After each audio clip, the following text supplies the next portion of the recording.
The Jaguars play some bad football today and come up short against the Minnesota Vikings. We'll talk about a spirited effort that's all for naught in just a second here on the postcast of Locked On Jaguars.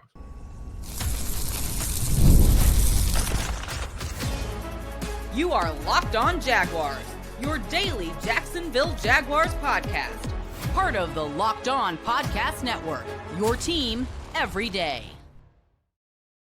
We thank you for making us your first listen here on Locked On Jaguars, where it is your team every day.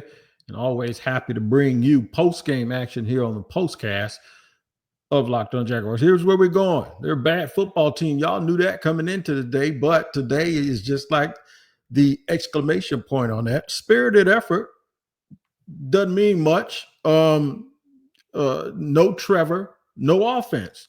And that's where we're going to start. No Trevor, no offense. There was a little bit of a discussion here on Locked On Jaguars just a week ago. By the way, they lose 12-7 to Minnesota. Okay, I think everybody knows why you're here. The Jaguars lose. They fall to 2-8. They lose 12-7 to the Minnesota Vikings. There's a story that, we wanted to see. There's a group of people out there that actually think Trevor Lawrence is the biggest problem here. And I don't think so. I don't think he's been as much of the solution as we would want him to be. But there's another group of people that think that it's all Doug and press, right? Well, today y'all might be able to do a little peacocking and celebrate because the defense played extremely well. They got 3 turnovers. Travon got a sack. I'm gonna say this. Dumb penalty at the end. I'm not going to make an excuse for Travon Walker for doing what he did at the end of the game, but anybody that thinks the Jaguars are going to get the ball back with 30 seconds left and score, I don't know what to tell you. They needed a touchdown. They hadn't got anywhere near scoring a touchdown for a long time. And in fact, the game was over. Okay. They had no timeouts. It was a done data. Still, you don't want to see that kind of stuff though. But I understand. I get it. When you're losing, that's what happens. For those that didn't see it, at the end of the game with 50 seconds left, it was about to be 4th down. The Jaguars couldn't stop the clock. Minnesota could have ran it all the way down to like 25 seconds and then punt it. And then the Jaguars would have had a couple of shots, maybe at a Hail Mary or something. But Travon Walker demonstratively acting like he's trying to take the ball out well beyond the play being over and got a penalty, 15-yard penalty and automatic first down.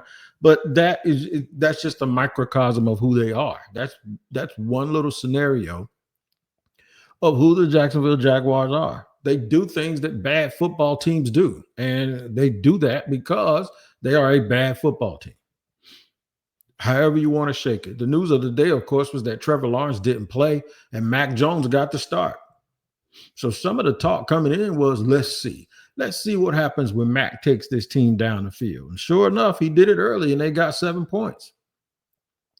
He was a little bit sharp. The thing about Mac is Mac doesn't have the biggest arm and he ain't going downfield. And when he does, he has to do it in an anticipatory way. And that gives the safeties time to get over and make adjustments on the ball. And that's exactly what happens. He usually, to make up for their lack of arm strength, he has to throw it a little bit earlier than somebody with a bigger arm, right?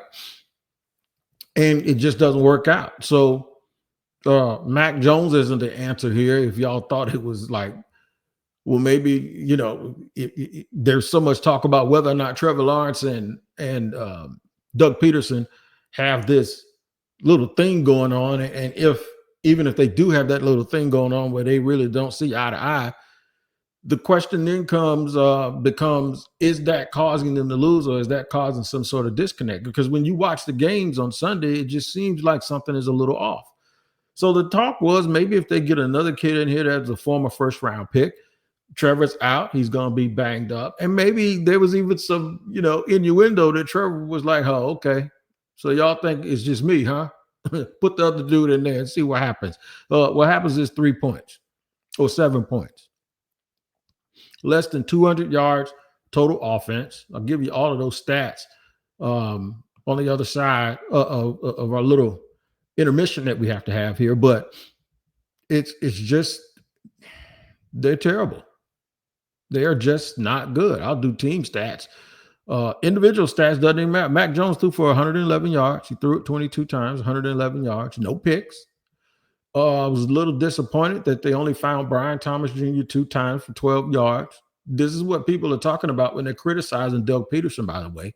It's like, how can you not force feed the dude that everybody believes is your best player? 16 tackles today for Devin Lloyd might be a record for him. 11 for Foyesade Oluokun. Good game for him. Trayvon had another sack. So his totals are adding up. I think Josh, if you look at it too, Josh Hines Allen had a good day going up against Cam Robinson, but some of his stuff just doesn't show up statistically. So they got Detroit next week, and I know everybody knows what's coming with that. And I don't think there's going to be any pity either. I don't know if Trevor Lawrence will be back. Quite honestly, I don't want him to come back, because to me, that's going to be the game that really, really shuts down any talk of them making a run. And I know there are some people out there saying, well, who's talking about them making a run? Well, yeah, there are actually people still out there talking about the possibilities of them making the run because they've done it before. They'll probably be favored in 4 of their last 5 games. They won't be favored against Houston, and they won't be favored against Detroit, obviously. And maybe not going up to Indy either, they won't be favored. But other than that, they probably should either be a favorite or at least no line at all when they play the Tennessee Titans twice. It's over this year. 2024 is over. We just have to figure out how much of this is really over. Like, how much of this whole thing is really over. And boy, would we love to hear from Shad Khan right now, wouldn't we? Wouldn't we? I wish I could promise you that's what you're going to hear, but you ain't about to hear from Shad Khan. You're about to hear from me, and I'm going to tell you some more things about this bad football team and how we can all get ready to move forward with the last 7 regular season games of this season. I'll do that in just a second here on Locked On Jaguars. Today's show is sponsored and brought to you by 5 Hour Energy. Our friends over at 5 Hour Energy know that being a passionate football fan isn't a hobby. It's a way of life. It takes a lot of energy to power through all-day tailgates, touchdown celebrations, or agonizing second overtime or even losses when your team had a chance like the Jaguars did today. Which is why we created the Fan 5 Hour Energy shot with a special flavor called Fan Fuel. That's right, the energy shot made for super fans like you, the fans who are first in the parking lot and who are last to leave. We see you. Hey, man, let me tell you something. This game didn't go like you wanted it to go, but it was really, really exciting to hear the fans doing the things that they did today. And we know Jaguar fans always give it everything that they got. So 5 Hour Energy knows that no matter what team you root for or what the result is, being a fan requires heart, soul, and a whole lot of energy. Whether you're prepping for the big tailgate or ironing your jersey, your game day to-do list is always a mile long. That's why the limited edition Stand the Fan 5 Hour Energy shot is here to keep you fueled throughout the season. What's your fan fuel like this week? I know it might be down after this loss, but come on, man, we got to get it up. Whatever it is, do it with 5 Hour Energy. Available on 5hourenergy.com, shipped nationwide. And today's show is also sponsored and brought to you by Omaha Steaks. Nothing delivers comfort and joy quite like the unrivaled quality and taste of Omaha Steaks. This year, skip the holiday hustle and bustle and save 50% off gourmet gifts site-wide at omahasteaks.com. Plus, get a $30 reward card when you shop early. And score an extra $30 off with promo code NFL. With 5 generations of experience that consistently deliver the world's best steak experience, and the gifting experts at Omaha Steaks has made it easy to deliver the perfect gift with thoughtfully curated gift packages starting at $89.99.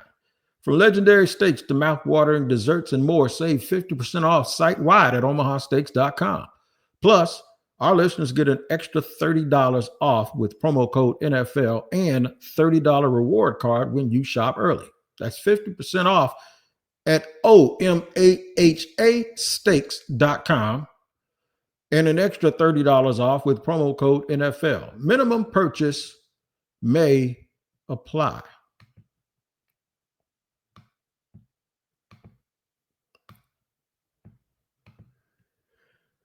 All right, man, we're here on the Postcast here on Locked On Jaguars, your team every day. Jaguars fall to 2-8 after a rugged, entertaining, spirited 12-7 loss versus the Minnesota Vikings.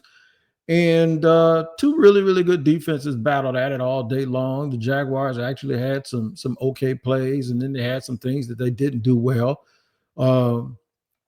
Playing with new left tackle, if you can call Walker a little new. He's been here for a while, but the old starter, Cam Robinson, was on the other side, and he didn't have a great day. And the Jaguars kind of had their way with him a little bit, and he also got a penalty that actually I thought was going to really, really help the Jaguars seal the game, but they weren't able to close the game out.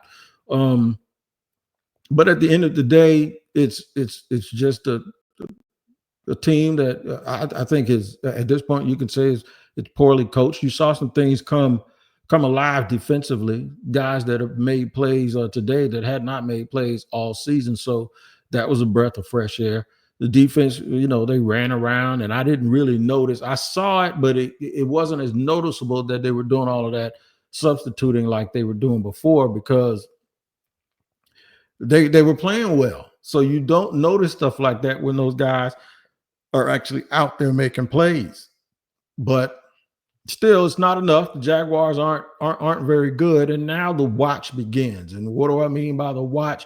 At what moment do we hear, if we're going to hear, that either Trevor Lawrence is not going to be here for the rest of this season, that he's going to go ahead and get himself healthy as the future of this franchise, that there's going to be people that saying, okay, now that he's not playing, that's good, because maybe they'll only win 3 or 4 games total, and they'll have a top 2 or a top 3 pick. I get you.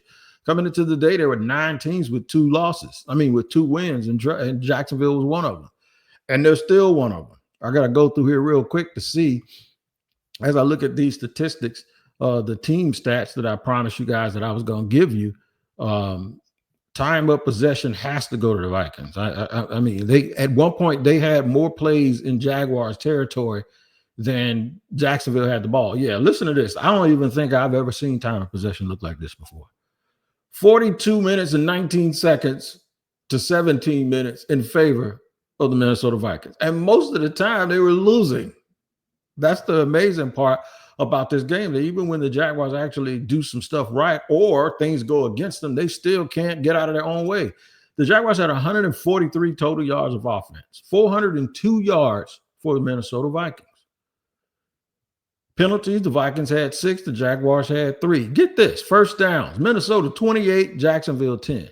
The bottom line is the Jaguars did not stand a chance today without Trevor Lawrence. So all of the talk about whether or not it's Trevor or how good he is, or Trevor's fine. It's the coaches. It's the coaches, and it's the way that this team is built and constructed. There's no reason that 4 years into Trent Baalke's rebuild, or 3 at least, 3, if you consider it 4, you can say 4 or 3, that they should be a team that just has okay offensive line play. They shouldn't be that way. There shouldn't be a team that continues to need the things that they need. They shouldn't be the team, unless somebody comes out here and tells me that they bracketed Brian Thomas Jr. They shouldn't be the team that everybody in the world is sitting there, except it appears Doug Pederson and Press Taylor, wondering why Brian Thomas Jr. isn't being just schemed open, right? We're all done. If I'm gonna have to, we got to keep watching it. But there's a thing that people say, look, we're done here. We're done here. We're done. There's nothing else really that they can say or do. So now we're just waiting for the ball to drop on either the coach, the news about Trevor, the ball to drop on either the coach or the GM, or preferably both. Everybody. That this will be their last year, and that the Jaguars be opening up coaching search for the future. That's what I really, really would. I don't think that you're probably going to hear that way, but I'd really, really like to see it at this point, or to get some definitive notification or information from somebody credible that that's exactly what's going to happen. This is done. They really lost every single way that you can before they found out how to win any way that you can. You feel me? They've lost every conceivable way that you can. I ain't talking about winning a game here or a game there. I'm just saying to figure out a way and a process that can allow even if you play differently every week, but figure out how to win, even if you win differently. But the only thing that they managed to do is figure out how to lose differently every single week. And for that, they are a very unique bunch. Catch me all week on Locked On Jaguars and on Locked On NFL. Locked On Jaguars is daily, and Locked On NFL is daily too, and it's even twice a day. Tyler the Madman rolling early in the morning, and me, the barber, Tony Wiggins, in the barbershop in the middle of the day. Make sure you tap in each and every day wherever you get your podcasts. 2-8, the Jacksonville Jaguars fall to Minnesota 12-7 on a day without Trevor Lawrence. Hopefully he rests and takes the rest of the season off. We'll discuss that and more on Locked On Jaguars. Make sure you tap in wherever you get your podcast bright and early in the morning, and we will see you next time.